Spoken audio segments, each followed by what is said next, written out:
Trading the Zone, de Mark Douglas, Pensar como um Trader. Se me pedissem para condensar o trading na sua forma mais simples, diria que é um jogo de reconhecimento de padrões numéricos. Usamos a análise de mercado para identificar os padrões, definir o risco e determinar quando tomar mais-valias. O trade ou funciona ou não funciona. Em qualquer caso, continuamos para o trade seguinte. É tão simples quanto isto, mas certamente não é fácil. De fato, o trading é provavelmente o projeto mais difícil em que tentará ter sucesso. Não porque exija grandes conhecimentos, muito pelo contrário, mas porque quanto mais pensa que sabe, menos sucesso terá. Fazer trading é difícil porque temos de operar num estado em que não precisamos de saber. Muito embora a sua análise possa revelar-se, por vezes, perfeitamente correta. Para operar num estado em que não tem que saber, tem que gerir devidamente as suas expectativas. Para gerir devidamente as suas expectativas, tem de reordenar o seu ambiente mental para que acredite indubitavelmente nas 5 verdades fundamentais. Neste capítulo, vou dar-lhe um exercício de trading que irá integrar estas verdades sobre o mercado a um nível funcional no seu ambiente mental. Ao longo do processo, irei mostrar-lhe as 3 fases de desenvolvimento de um trader. A primeira fase é a fase mecânica.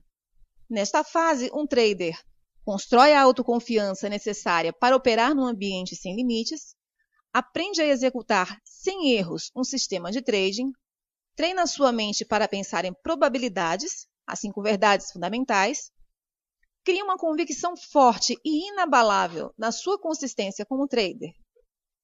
Quando tiver concluído esta primeira fase, pode depois avançar para a fase subjetiva do trading.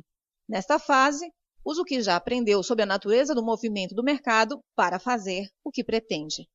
Há muita liberdade nesta fase, pelo que terá de aprender a monitorizar a sua predisposição para cometer erros de trading, que são o resultado dos problemas de autoavaliação não resolvidos a que me referi no capítulo anterior. A terceira fase é a fase intuitiva. Fazer trading intuitivamente é a fase de desenvolvimento mais avançada. É o equivalente, no trading, a chegar à faixa preta nas artes marciais. A diferença é que não tentamos ser intuitivos, porque a intuição é espontânea. Não vem daquilo que sabemos a um nível racional. A parte racional da nossa mente é estruturalmente desconfiada da informação que recebe de uma fonte que não compreende. Ter a sensação que algo está prestes a acontecer é uma forma de saber muito diferente de saber racionalmente. Trabalhei com muitos traders que tinham frequentemente uma sensação intuitiva muito forte do que ia acontecer a seguir e viam-se confrontados com a parte racional de si mesmos que persistentemente lutava por agir de outra forma. É claro que se tivessem seguido a sua intuição, teriam experimentado um resultado muito satisfatório. Em vez disso, o resultado era normalmente muito insatisfatório, especialmente quando comparado com o que tinham percebido antes como possível. A única forma que conheço em que pode tentar ser intuitivo é trabalhando na criação de um estado mental que esteja o mais disponível possível para receber os seus impulsos intuitivos e agir com base neles. A fase mecânica.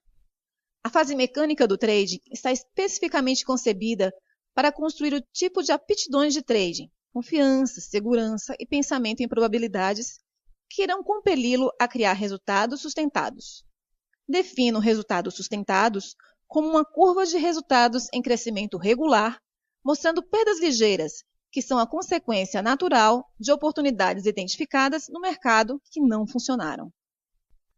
A não ser que descubra um padrão que vire as probabilidades de um trade ganhador a seu favor, alcançar uma curva de resultados crescente implica eliminar sistematicamente qualquer hipótese de cometer o tipo de erros que resultam do medo, da euforia ou da autoavaliação que descrevi neste livro. Eliminar os erros e melhorar o seu sentido de autoavaliação irá exigir a aquisição de aptidões que são todas de natureza psicológica. As aptidões são psicológicas porque cada uma, na sua forma mais pura, é simplesmente uma convicção.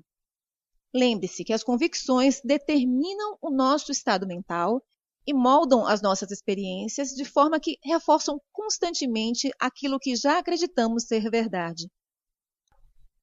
O grau de veracidade de uma convicção, relativamente às condições ambientais, pode ser determinado pela medida em que nos serve, ou seja, pela medida em que nos ajuda a satisfazer os nossos objetivos. Se produzir resultados sustentados for o seu objetivo principal como trader, então criar uma convicção, um conceito consciente dotado de energia que resiste à mudança e exige a expressão de que eu sou um trader consistentemente bem-sucedido, irá funcionar como a principal fonte de energia que irá gerir as suas percepções, interpretações, expectativas e ações, de modo que satisfaçam a convicção e, consequentemente, o seu objetivo. Criar uma convicção dominante de que eu sou um trader consistentemente bem-sucedido requer adesão a diversos princípios de sucesso consistente. Alguns destes princípios irão, sem dúvida, entrar em conflito com alguma das convicções que já adquiriu sobre o trading. Se for o caso, então o que tem é um exemplo clássico de uma convicção que está em conflito com o desejo. Neste caso, a dinâmica energética não é diferente da que existia no exemplo da criança, que queria ser como as outras crianças que não tinham medo de brincar com cães. Ela queria expressar-se de um modo que considerava, pelo menos de início, praticamente impossível. Para satisfazer o seu desejo, teve de entrar gradualmente num processo ativo de transformação. A sua técnica era simples. Tentava, tanto quanto podia, concentrar-se no que pretendia e, pouco a pouco, desativava a convicção anterior, reforçando a convicção que correspondia ao seu desejo. Num determinado momento, se esse for o seu desejo, terá também de entrar gradualmente no mesmo processo de transformação para se tornar um ganhador consistente. Quando se trata de transformação pessoal, os ingredientes mais importantes são a força de vontade, a clareza do propósito e a intensidade do desejo. Em última análise, para que este processo funcione, tem de escolher a consistência em detrimento de todas as outras razões ou justificações que tenha para fazer trading. Se todos esses ingredientes estiverem presentes em grau suficiente, então, independentemente dos obstáculos internos com que seja confrontado, aquilo que deseja irá acabar por prevalecer. Observe-se a si mesmo. O primeiro passo no processo de obtenção de consistência é começar a reparar naquilo que pensa, diz e faz. Por quê? Porque tudo o que pensamos, dizemos ou fazemos como traders contribui para alguma convicção no nosso sistema mental e, por conseguinte, reforça-a. Como o processo de se tornar consistente é de natureza psicológica, não é surpresa ter que começar a prestar atenção aos seus vários processos psicológicos. A ideia é aprender a tornar-se um observador atento dos seus próprios pensamentos, palavras e atos. A sua primeira linha de defesa contra o erro do trading é dar por si mesmo a pensar sobre ele. É claro que a última linha de defesa é dar por si próprio a agir.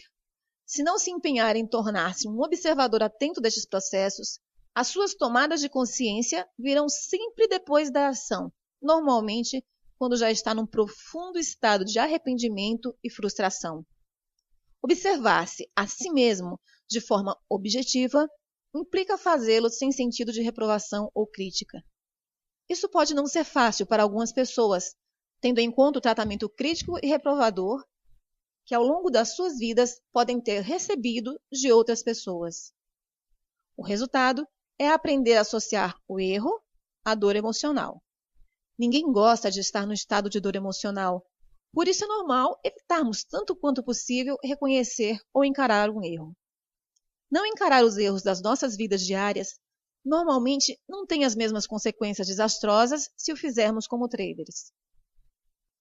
Se produzir resultados sustentados depende da eliminação do erro, então é uma meia-verdade dizer que terá uma grande dificuldade em atingir o seu objetivo se não conseguir reconhecer o erro. Obviamente, isso é algo que muitas poucas pessoas conseguem fazer. E explica por que razão há tão poucos ganhadores sustentados. De fato, a tendência para não reconhecer um erro é tão comum na espécie humana que nos poderia levar a pensar que é uma característica estrutural da natureza humana. Não acredito que assim seja. Nem acredito que nascemos com a capacidade de nos ridicularizarmos ou nos sentirmos inferiores por cometermos uma falha, um erro de cálculo ou um lapso. Cometer erros é uma consequência natural de estar vivo e irá continuar assim até chegarmos a um ponto em que 1. Todas as nossas convicções estejam em absoluta harmonia com os nossos desejos e 2. Todas as nossas convicções estejam estruturadas de tal forma que estejam completamente em consonância com aquilo que funciona da perspectiva do ambiente. Obviamente que se as nossas convicções não estão em consonância com aquilo que funciona da perspectiva do ambiente, o potencial para cometer erros é alto, se não for mesmo inevitável. Não conseguiremos perceber o conjunto adequado de passos a dar para alcançarmos o nosso objetivo. Pior ainda, não conseguiremos perceber que aquilo que queremos pode não ser possível, ou possível na quantidade que desejamos ou na altura em que queremos. Por outro lado, os erros que resultam de convicções em conflito com os nossos objetivos nem sempre são visíveis ou óbvios. Sabemos que irão agir como forças oponentes, expressando as suas versões da verdade sobre a nossa consciência, e podem fazê-lo de diversas formas. O mais difícil de detectar é um pensamento que distrai, que causa um lapso momentâneo da concentração.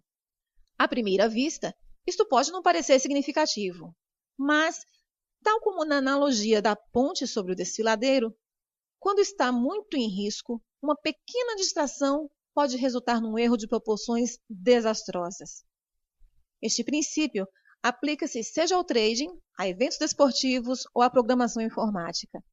Quando o nosso propósito é claro e não é traído por qualquer energia em oposição, então a nossa capacidade de nos mantermos focados é maior e torna mais provável alcançarmos o nosso objetivo.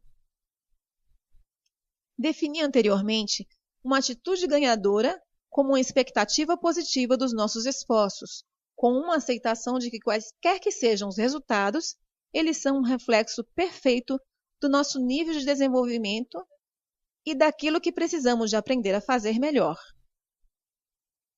O que distingue os atletas e os artistas consistentemente fantásticos de todos os outros é a sua nítida ausência de medo de cometer um erro. A razão por que não tem medo é que não têm razão para se sentirem inferiorizados quando cometem um erro, significando que não têm uma reserva de energia com carga negativa à espera de brotar e atacar o seu processo de pensamento consciente como um leão que espera o momento certo para atacar a sua presa. O que é que explica esta capacidade rara para ultrapassarem rapidamente os seus erros sem se autocriticarem? Uma explicação pode ser o fato de terem crescido com pais e professores incomuns, que pelas suas palavras e exemplos os ensinaram a corrigir os seus erros com amor genuíno, afeto e aceitação. Digo incomuns porque muitos de nós crescemos precisamente com a experiência oposta. Ensinaram-nos a corrigir os nossos erros com zanga, impaciência e uma nítida falta de aceitação. Com certeza que os grandes atletas, com grandes vitórias passadas, encararam os erros como forma de adquirir uma convicção de que os erros simplesmente apontam o caminho para onde precisam concentrar os seus esforços para crescerem e melhorarem-se a si mesmos. Com uma convicção como esta, não há fonte de energia com carga negativa capaz de gerar pensamentos autocríticos. No entanto, nós, que crescemos experimentando as reações negativas às nossas ações, iríamos naturalmente adquirir convicções sobre os erros. Os erros têm de ser evitados a todo custo, ou deve haver algo errado comigo se cometer um erro, ou devo ser um incompetente. Lembre-se que cada pensamento, palavra e ato reforça alguma convicção que tenhamos sobre nós mesmos. Se, por uma autocrítica negativa repetida, adquirimos uma convicção de que estragamos tudo, essa convicção irá encontrar uma forma de se exprimir nos nossos pensamentos, fazendo com que nos tornemos distraídos e com que estraguemos tudo, através das nossas palavras, fazendo-nos dizer coisas sobre nós mesmos ou sobre os outros, se observarmos as mesmas características neles, que refletem a nossa convicção e que se refletem nas nossas ações, nos nossos comportamentos, fazendo-nos comportar de forma claramente autossabotadora. Se vai ser um vencedor consistente, não pode deixar que o erro ocorra num contexto de carga negativa, como é visto pela maioria das pessoas. Tem que conseguir monitorizar-se a si mesmo de alguma forma, o que será difícil de fazer, se tiver tendência para experimentar dor emocional quando comete um erro. Se isto ocorrer, tem duas opções. Primeira, pode esforçar-se por adquirir um novo conjunto de convicções com carga positiva sobre o que significa cometer um erro, ao mesmo tempo que desativa quaisquer convicções com carga negativa que defendam algo diferente ou façam que se sintam inferiorizados por cometer um erro. E segundo, se não quiser considerar esta primeira opção, pode contrabalancear o potencial para cometer erros pela forma como estabelece o seu regime de trading. Isso significa que se vai fazer trading sem se monitorizar a si mesmo, mas ao mesmo tempo deseja resultados sustentados, então exercer trading recorrendo apenas à fase mecânica irá resolver o dilema. De qualquer forma, aprender a monitorizar-se a si mesmo é um processo relativamente simples quando se tiver libertado da energia com a carga negativa associada a erros. De fato, é fácil. Tudo o que tem de fazer é decidir por que se quer monitorizar, o que significa que primeiro precisa de ter um propósito claro em mente. Quando o seu propósito estiver claro para si, simplesmente comece a orientar a sua atenção para aquilo que pensa, diz ou faz. Se e quando reparar que não está concentrado no seu objetivo ou nos passos que o levam a alcançar o seu objetivo, escolha reorientar os seus pensamentos, palavras ou ações de modo que esteja em consonância com aquilo que está a tentar conseguir. Continue a reorientá-los sempre que necessário. Com quanto mais determinação se envolver nesse processo, especialmente se conseguir fazê-lo com algum grau de convicção, mais rapidamente irá criar uma estrutura mental livre para funcionar em consonância com os seus objetivos, sem qualquer resistência de convicções conflituosas. O papel da autodisciplina. Chamo ao processo que acabei de descrever autodisciplina. Defino autodisciplina como uma técnica mental para reorientar, o melhor que pudermos, o nosso foco para aquilo que desejamos, quando esse objetivo ou desejo está em conflito com algum outro fator, convicção, do nosso ambiente mental. A primeira coisa que deve reparar nessa definição é que a autodisciplina é uma técnica para criar uma nova estrutura mental. Não é um traço de personalidade. As pessoas não nascem com autodisciplina.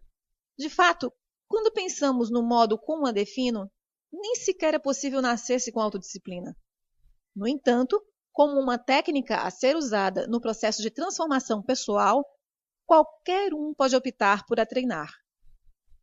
Eis um exemplo que ilustra a dinâmica subjacente ao modo como essa técnica funciona. Em 1978, decidi que queria ser atleta. Não me lembro exatamente de qual era a minha motivação subjacente, exceto ter passado os 8 anos anteriores num estilo de vida muito inativo. Não praticava nenhum desporto ou hobby, a menos que ver televisão pudesse ser considerado um hobby. Anteriormente, tanto no liceu como pelo menos durante parte do período que frequentei a universidade, era muito ativo no desporto, especialmente no hóquei. No entanto, depois de sair da universidade, a minha vida desenrolou-se de uma forma muito diferente da que esperava. Não era concretamente o que desejava, e sentia-me impotente para reagir. Isto conduziu-me a um período de inatividade, que é uma forma simpática de dizer que estava fortemente deprimido. De novo, não tenho a certeza do que me incitou a querer subitamente a tornar-me atleta. Se calhar vi algum programa de TV que despertou meu interesse. Lembro-me, no entanto, que a motivação era muito forte. Assim saí, comprei um par de tênis, calcei-os e fui correr. A primeira coisa que descobri foi que não era capaz. Não tinha resistência para correr mais de 60 metros. Foi surpreendente. Descobri que estava de tal modo fora de forma que nem sequer conseguia correr mais de 60 metros. Perceber isso foi tão desanimador que não tentei correr novamente durante 2 ou 3 semanas. Na vez seguinte, ainda não conseguia correr mais de 60 metros. Tentei novamente no dia seguinte, logicamente com o mesmo resultado. Fiquei tão desanimado com a minha condição física que não corri de novo durante mais 4 meses. Estamos na primavera de 1979. Estou mais uma vez determinado a fazer desporto, mas, ao mesmo tempo, muito frustrado com a minha falta de progressos. Enquanto contemplava o meu dilema, ocorreu-me que um dos meus problemas era que não tinha um objetivo em função do qual trabalhar. Era ótimo dizer que queria ser corredor, mas o que significava isso? Na realidade, não sei. Era demasiado vago e abstrato. Tinha de ter algo mais tangível em função de que trabalhar. Assim, decidi que queria conseguir correr 8 quilômetros até o final do verão. 8 quilômetros pareciam na altura inconquistáveis, mas pensar que seria capaz de o fazer gerou em mim uma grande dose de entusiasmo. Este maior nível de entusiasmo deu-me um incentivo suficiente para correr 4 vezes naquela semana. No final dessa primeira semana, fiquei surpreendido ao descobrir que bastou um pouco de exercício para melhorar a minha resistência e capacidade para correr mais. Isso aumentou meu entusiasmo, pelo que saí e fui comprar um cronômetro e um caderno para usar como diário de corrida. Defini um percurso de 3 quilômetros e assinalei cada 250 metros. No diário, registrava a data, a distância, tempo e como me sentia fisicamente cada vez que corria. Ora, eu pensava que estava no caminho certo para os 8 quilômetros, quando literalmente esbarrei na minha próxima série de problemas. Os maiores eram os pensamentos conflituosos, que me distraíam e me invadiam a consciência sempre que decidia sair e correr. Fiquei estupefato com o número e intensidade das razões que encontrava para não o fazer. Está calor, o frio, parece que vai chover, ainda estou cansado desde a última vez que corri, mesmo tendo sido há 3 dias. Não conheço ninguém que faz isto. Ou, o mais comum, vou depois deste programa terminar. E é claro que nunca ia. Não conhecia outro modo para lidar com essa energia mental conflituosa a não ser reorientar a minha atenção consciente para aquilo que tentava conseguir. Eu queria mesmo chegar aos 8 quilômetros até o final do verão. Descobri que, por vezes, o meu desejo era mais forte do que o conflito. Em resultado, não conseguia calçar os meus tênis, sair mesmo de casa e correr. No entanto, foram mais as vezes em que os meus pensamentos contrários me deixaram parado. De fato, nas fases iniciais, estimo que 2/3 do tempo não consegui ultrapassar a energia negativa. O próximo problema que me deparei foi quando me aproximei dos 1.500 metros. Fiquei tão entusiasmado comigo mesmo que me ocorreu que iria precisar de um mecanismo adicional para me fazer chegar aos 8.000. Pensei que quando chegasse ao ponto em que não conseguisse correr 3 ou talvez 5 quilômetros, ficaria de tal modo satisfeito comigo mesmo que não iria sentir qualquer necessidade de cumprir o meu objetivo dos 8 quilômetros. Assim, estabeleci uma regra para mim mesmo. Poderia chamar-lhe a regra dos 8 quilômetros. Se eu conseguisse calçar o meu tênis e sair, apesar de todos os pensamentos conflituosos a tentarem dissuadir-me de o fazer, comprometia-me a correr pelo menos mais um passo do que da última vez. Tudo bem se corresse mais do que um passo, mas nunca podia ser menos do que um passo, seja qual fosse a razão. Acontece que nunca quebrei essa regra e no final do verão atingi os 8 quilômetros. Mas depois aconteceu algo realmente interessante e completamente inesperado. Quando me aproximei de atingir o meu objetivo dos 8 quilômetros, pouco a pouco os pensamentos conflituosos começaram a dissipar-se e acabaram por desaparecer. Nessa altura, descobri que se eu queria correr, era completamente livre de o fazer sem qualquer resistência mental, conflito ou pensamentos conflituosos. Considerando a luta que tinha sido, fiquei no mínimo estupefato. O resultado, Continuei a correr regularmente durante os 16 anos seguintes. Para quem está interessado, não corro tanto agora, porque há 5 anos decidi voltar a jogar novamente hóquei. E o hóquei é um esporte extremamente exigente. Às vezes jogo 4 vezes por semana. Tendo em conta a minha idade, mais de 50, e o nível de esforço que o esporte exige, normalmente eu preciso de 1 dia ou 2 para recuperar, o que não me deixa muito tempo para correr. Ora, se pegar nessas experiências e as puser no contexto daquilo que compreendemos agora quanto à natureza das convicções, há algumas observações que temos de fazer. 1. Inicialmente, o meu desejo de correr não tinha qualquer base de suporte no meu sistema mental. Ou seja, não havia qualquer outra fonte de energia, qualquer conceito dotado de energia a precisar de se manifestar, em consonância com o meu desejo. 2. Tive de fazer algo para criar esse suporte. Para criar a convicção de que eu sou um corredor, tive que criar uma série de experiências em consonância com a nova convicção. Lembre-se de que tudo o que pensamos, dizemos ou fazemos contribui com energia para alguma convicção do nosso sistema mental. De cada vez que experimentava um pensamento conflituoso e conseguia concentrar-me novamente no meu objetivo, com convicção suficiente para calçar os meus tênis e sair, acrescentava energia à convicção de que eu sou um corredor. E, igualmente importante, retirei inadvertidamente energia de todas as convicções que defendessem outra coisa. Digo inadvertidamente porque há várias técnicas especificamente concebidas para identificar e desativar convicções conflituosas. Mas nessa altura da minha vida, eu não compreendia a dinâmica subjacente ao processo de transformação por que estava a passar. Assim, não me poderia ter socorrido dessas técnicas. 3. Agora posso expressar-me sem esforço, de uma perspectiva mental, como um corredor, porque eu sou um corredor. Esse conceito dotado de energia é agora uma parte em funcionamento da minha identidade. Quando comecei pela primeira vez, acontece que tinha algumas convicções conflituosas sobre correr. Em resultado, precisava que a técnica da autodisciplina se tornasse uma convicção. Agora não preciso de autodisciplina, porque ser um corredor é o que eu sou. Quando as nossas convicções estão completamente alinhadas com os nossos objetivos ou desejos, não há fonte de energia conflituosa.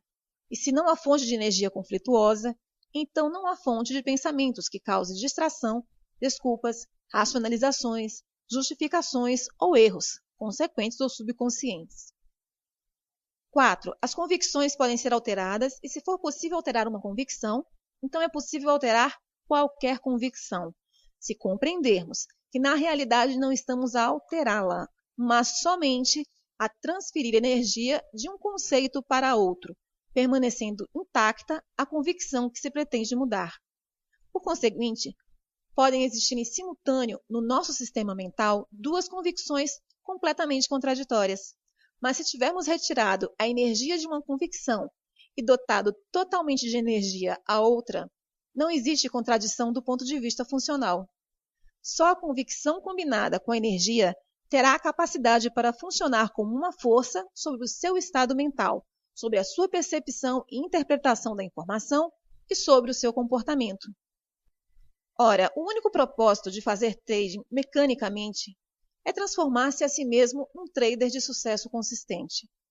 Se houver alguma coisa no seu ambiente mental que esteja em conflito com os princípios da criação de uma convicção de que eu sou um trader consistente bem-sucedido, então terá de empregar a técnica da autodisciplina para integrar estes princípios como uma parte dominante do funcionamento da sua identidade. Quando os princípios se tornarem quem você é, já não irá precisar de autodisciplina, porque o processo de ser consistente irá deixar de exigir esforço. Lembre-se que a consistência não é a mesma coisa que a capacidade de abrir uma ou várias posições ganhadoras, porque abrir uma posição ganhadora não exige absolutamente nenhuma aptidão. Tudo o que tem de fazer é adivinhar corretamente, o que não difere em nada de adivinhar o resultado do lançamento de uma moeda ao ar, enquanto que a consistência é um estado mental que, uma vez atingido, não irá permitir-lhe ser de qualquer outra maneira. Não terá que tentar ser consistente, porque tal decorrerá naturalmente da sua identidade. De fato, se tiver de tentar, é uma indicação de que não integrou completamente os princípios do sucesso, consistente como convicção dominante e não conflituosa. Por exemplo, predefinir o seu nível de risco é um passo no processo de ser consistente. Se for preciso qualquer esforço especial para predefinir o seu risco, se tiver de se lembrar a si mesmo conscientemente de o fazer, se experimentar quaisquer pensamentos conflituosos, no fundo tentando dissuadi-lo de o fazer, ou se encontrar numa posição em que não predefiniu o seu risco, então este princípio não é uma parte dominante do funcionamento da sua identidade. Não é quem você é. Se fosse, nem sequer lhe iria ocorrer não predefinir o seu risco. Se e quando todas as fontes de conflito tiverem sido desativadas, já que não há qualquer potencial para que seja de qualquer outra maneira, o que uma vez foi uma luta irá acabar por não exigir esforço agora. Nessa altura, pode parecer às outras pessoas que você não é muito disciplinado, porque pode fazer algo que não considerem difícil, se não impossível. Mas a realidade é que não está a ser de modo algum disciplinado, está simplesmente a funcionar com base num conjunto diferente de convicções que o compelem a comportar-se de um modo que está em consonância com os seus desejos, propósitos ou objetivos. Desenvolver a convicção da consistência. Criar uma convicção de que eu sou um vencedor consistente é o principal objetivo, mas, tal como a minha intenção de me tornar corredor, é demasiado ampla e abstrata para implementar sem a decompor num processo gradual. Assim, o que vou fazer é decompor essa convicção nas suas menores partes e depois dar-lhe um plano para integrar cada parte com uma convicção dominante. As seguintes subconvicções são as componentes básicas que fornecem a estrutura elementar do significado de ser um vencedor consistente. Eu sou um vencedor consistente porque 1. Identifico objetivamente as minhas oportunidades. 2. Predefino o risco de cada trader. 3. Aceito completamente o risco e estou disposto a fechar a posição se o mercado se virar contra mim. 4. Ajo sobre as minhas oportunidades sem reservas ou hesitações. 5. Tomo os meus lucros quando o mercado me disponibiliza dinheiro. 6. Monitorizo continuamente a minha susceptibilidade para cometer erros. 7. Compreendo a absoluta necessidade destes princípios de sucesso consistente e, por conseguinte, nunca os violo. Essas convicções são os 7 princípios da consistência.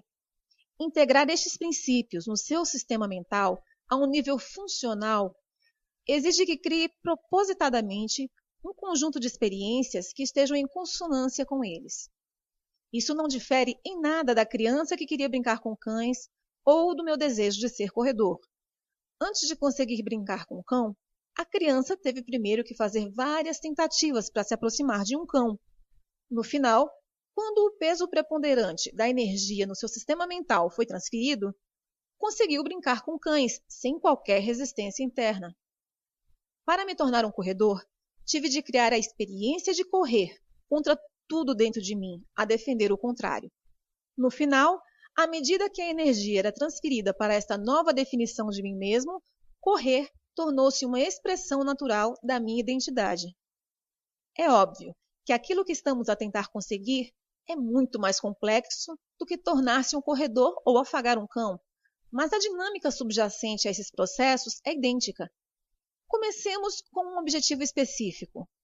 O primeiro princípio da consistência é a convicção de que eu identifico objetivamente as minhas oportunidades.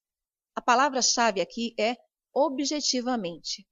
Ser objetivo significa que não é possível definir, interpretar e, por conseguinte, interpretar qualquer informação do mercado como negativa ou positiva. A forma de ser objetivo é operar com base em convicções que mantêm neutras as nossas expectativas e ter sempre em conta forças desconhecidas. Lembre-se que tem de treinar especificamente a sua mente para ser objetiva e ficar concentrada no fluxo de oportunidades do momento presente. As nossas mentes não estão naturalmente programadas para pensar deste modo. Assim, para sermos observadores objetivos, temos de aprender a pensar do ponto de vista do mercado, onde há sempre forças desconhecidas, traders, à espera de agir sobre o movimento dos preços. Por conseguinte, da perspectiva do mercado, cada momento é verdadeiramente único, embora o momento possa parecer, soar ou ser sentido exatamente como algum outro momento passado, registrado no seu banco de memórias. No instante em que decide, ou considera que sabe o que vai acontecer a seguir, irá automaticamente esperar acertar. No entanto, aquilo que sabe, pelo menos ao nível racional de pensamento, só pode ter em conta o seu passado, que pode não ter qualquer relação com aquilo que está realmente a acontecer do ponto de vista do mercado. Nessa altura, qualquer informação do mercado que não esteja em consonância com a sua expectativa tem o potencial para ser interpretada como ameaçadora. Para evitar sofrer, a sua mente irá automaticamente compensar, com mecanismos de proteção conscientes e subconscientes, quaisquer diferenças entre aquilo que espera e aquilo que o mercado está a oferecer. Aquilo que irá experimentar é normalmente chamado uma ilusão.